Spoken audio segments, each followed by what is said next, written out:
Shwmae a chroeso I Sgwrs, podlediad Consortiwm Canolbarth y De. Yn y podlediad hwn byddwch chi'n clywed y trafodaethau diweddara am bob math o bethau addysg.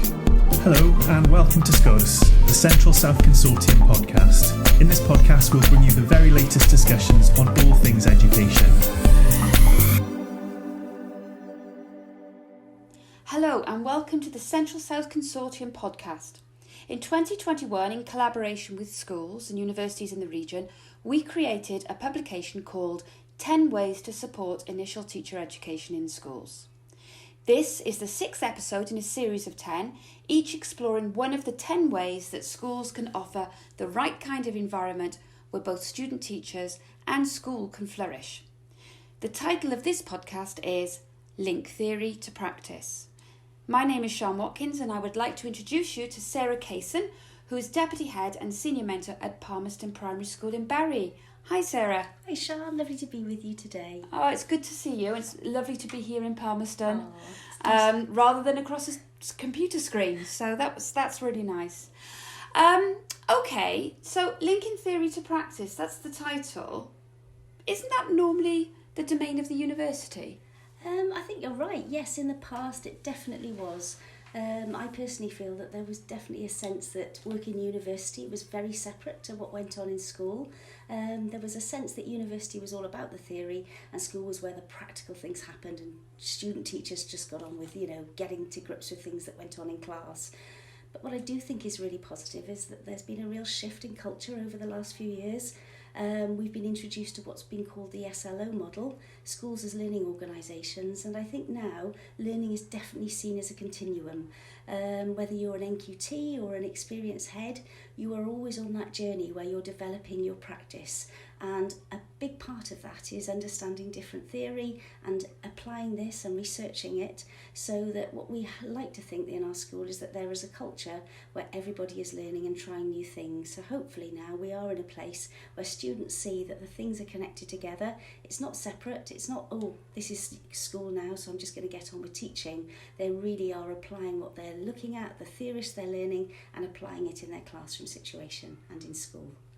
So it's not such a big difference then being a student teacher to actually being an experienced teacher. Absolutely, and I think that's a really positive shift that we're all learning. Nobody ever gets it, nobody gets to the end. We're always thinking about that next step to refine and improve practice and ultimately get the best experience for children in the classroom. So it's really lovely to see that openness to try new ideas and look at theory and think, right, do I like that? Do I want to try it? Will it work? Can I try adapting it in my classroom? And that's where learning becomes really fluid. And it's lovely that we're all on that journey together with more experience, less experience. The philosophy is the same, which is really positive. Great. So can you give me an example then of how you've managed to help student teachers actually make that link between theory and practice? Yes, I think, there are lots of ways which we do it in school, but I think a massive part of that is us as mentors wrapping language around what we do. I had a really lovely conversation with a student this week actually, and as a school over the last few years we've done a huge amount of work with Shirley Clark's theory and research on creating the right culture in a classroom. And it was lovely because quite spontaneously a teacher came to me and said, oh my goodness, I get it. I see how this really impacts in the classroom. The children, the culture of the children working in class, they're happy to go out of their comfort zones. They're trying new things, but we're doing it through learning muscles. We've done a lot of work on that. But what was lovely for me was to see that student understand that theory came to life in the classroom and she could see the benefits. And she said to me, well, actually, if I'm going to go for a job now this year, I'm desperate to use this in my next school when I get a job. And I think there's loads of successes that can come of it, giving children a language to use when they're finding things difficult. And it's a really positive thing when you see it come to life. I'm just curious, how did you manage then to communicate the fact that the Shirley Clark was some of the work that you were doing? Was it part of a whole school professional development, or was it just something you told her, or was it in the policy? Or? Well, we have actually dedicated meetings to, research and have dedicated meetings about theory. So as part of our meetings we talked about Shirley Clark and the work that we've been doing. We shared the practice that we've been doing, and we talked to the students about the benefits of our pupils having that language of resilience, having that language of positive mindsets, and we gave them examples. We talked to some of the children about it. We made some videos with the children talking about their experiences, and of course within lessons during observation time they were actually able to see the theory in practice. So they looked and talked to the children, noticed that the teachers were using those questions. What learning muscles could you use today? How can they support your learning? Whether it's the co-opers or Captain Imagination or Have a Go Hetty, the children have almost a success criteria of what they can use as a strategy if they're finding something difficult, rather than rely on the teacher. I think what's been really beneficial for the student teachers is that actually I talk a lot about the theory, they go back to the classroom and then suddenly they go, wow, it actually works. Some days it might not, but most of the time they can see why we do something and the logic behind it. It's not just something we've plucked from the air.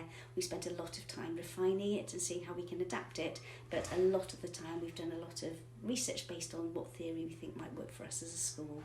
So do you take the lead on that as senior mentor then? Yes, but having said that, it's also the role of the class mentor to articulate that as well. So a lot of the time in the day-to-day classroom, as mentors are working with their student teachers, hopefully they're wrapping language around what they're doing and justifying some of the things they're doing within the classroom.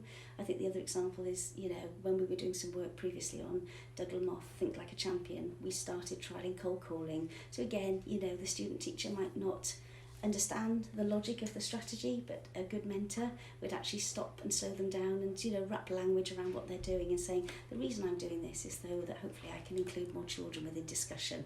So when we talk about partner talk, there's a logic behind that. We want all children to be included in conversations and not feel it's the same banker of children who are always answering all the time. So again, linking theory and practice is massively important to us so that the student teachers understand the logic of where things have come from.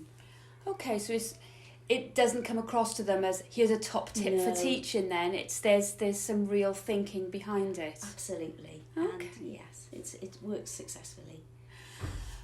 In my experience though, despite best efforts, students do tend to park theory in university because that's where they do their assignments and practice in school, and never the twain shall meet. How do we sort of get past that? How do we get them to transfer their knowledge across those, if you like, physical environments? Well, I think, the first thing is that it is important to have dedicated non-contact time for reflection, research and inquiry. But having said that, the caveat is it has to be done with a purpose. I think, where it can potentially go wrong is where you're given this wide remit. Now this is your research time. Go away and have a go and just, see what you can find out today. I think students do really need a focus, whether it's, what's not gone so well during mentor meetings when you're having a chance to chat. It might be behaviour management, it might be transitions, it might be the culture in your classroom or stretching them more able. Or when it works well, the mentors will give them a direction and a focus. So during inquiry time, they will do that really dedicated inquiry and research so that they can have a think about, what they could do to improve their practice. But the massive part of that is them coming back to class and putting their theory into practice in the classroom. And again, with dialogue with their mentors, seeing how improvements have been made. Now, it's never going to be a quick fix. We're very mindful. It's not as simple as I've read up on this, I'm now going to try it and everything's going to be perfect. It's the slow game, it's the long game, but a huge part of this is the conversation with the mentor, refining and picking and talking about strategies and where things can be improved, and that coaching model where the students can come up with solutions saying this is something that I think I could refine or change even further, but it is grounded in theory, so it's not again plucked from the air. Okay. It's interesting you're talking about inquiry time though. Do some mentors think that that's a bit of time off though, that they're really just in a corner somewhere on their phones or doing their planning? I think you're right. Where it potentially can go wrong, I suppose, is that misunderstanding of what research time is from both student teacher and class mentor and school. I think there are times where, it could potentially be seen as another thing to do. It's more workload. It's an add-on to what you're doing in the classroom when you've got enough to do in your planning. But when it works well, I think when everybody understands the rationale behind research time, that's when it can have an absolute knock-on effect with improvement in planning, lesson delivery, culture in classroom. The benefits can be seen throughout all the teaching aspects, but I think everybody has to buy into that message and understand it's not just extra time off, just, you know, to fill a hole in a day. If it's used wisely, it's really important. Okay, that's really interesting. So, what would be your main message then, Sarah? I think, you know, massively important to me is just talking, keeping talking. If you're a student teacher or if you're a class mentor, wrapping language as a mentor around everything you do is absolutely vital. That's when the theory and the practice comes to life. Things that you do instinctively, you know, you may take for granted the reason why you do something, whether it's, you know, speaking to the child next to the other one who's not listening and conforming. There's a reason behind doing that. Creating a positive culture in your classroom where you're using something like assertive discipline as opposed to being negative. All these things come from a lot of research and theory to show how you can be successful in class. So as a class mentor, it's vital that you explain why you're doing something. And a student teacher might not necessarily ask. You don't know what you don't know. So I think during mentor meetings, or if you can within a classroom, it's really important that you keep talking. And student teachers, you know, it's okay to try new things. I always feel when it works well in a school, you know, school is your safety net. Have a look at that theory and have a go and try it out in class. It might not work the first time, you know, it might be a disaster, but actually when the culture's right and you have got that culture of, you know, openness and trust, then you can have a laugh with it and just think, do you know what, let's go back and try it again tomorrow. You're never the finished product. So it's all about learning in a good open culture, and hopefully theory and, you know, practice come to life, and that's where the magic happens.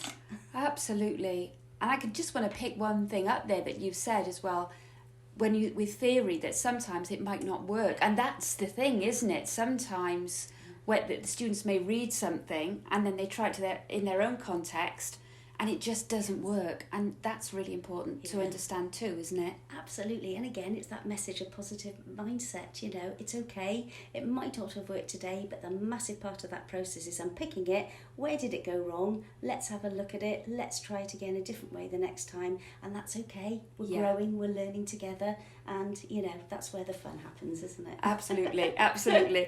Talking of fun, I've had a lot of fun actually being in school today. Brilliant. So thank you, Sarah. Oh, lovely to have you over. I don't know if we'll have heard the bell on the podcast, but that's great. It just goes to show we're in a nice, genuine environment. Brilliant. So, but unfortunately, that's all we have time because these are bite-sized podcasts. So I'd like to thank you, Sarah, for your insights. For everyone listening, please remember that this is one in a series of 10. Please look out for our other episodes. And if you want to read more, the publication 10 Ways to Support Initial Teacher Education in Schools is available on the Central South Consortium website. Diolch am wrando ar y benod hon o Sgwrs. Cofiwch ein dilyn ar Twitter a Facebook, tanysgrifio ein sianel YouTube, ymuno yn cymunedau ar ein gwefan a darllen ein bwletin ysgolion wythnosol am y newyddion diweddaraf. Thanks for listening to this episode of Sgwrs. Don't forget to follow us on Twitter and Facebook, subscribe to our YouTube channel, join our online communities via our website, and read our weekly school bulletin for the latest news. Hwyl am y tro. Bye for now.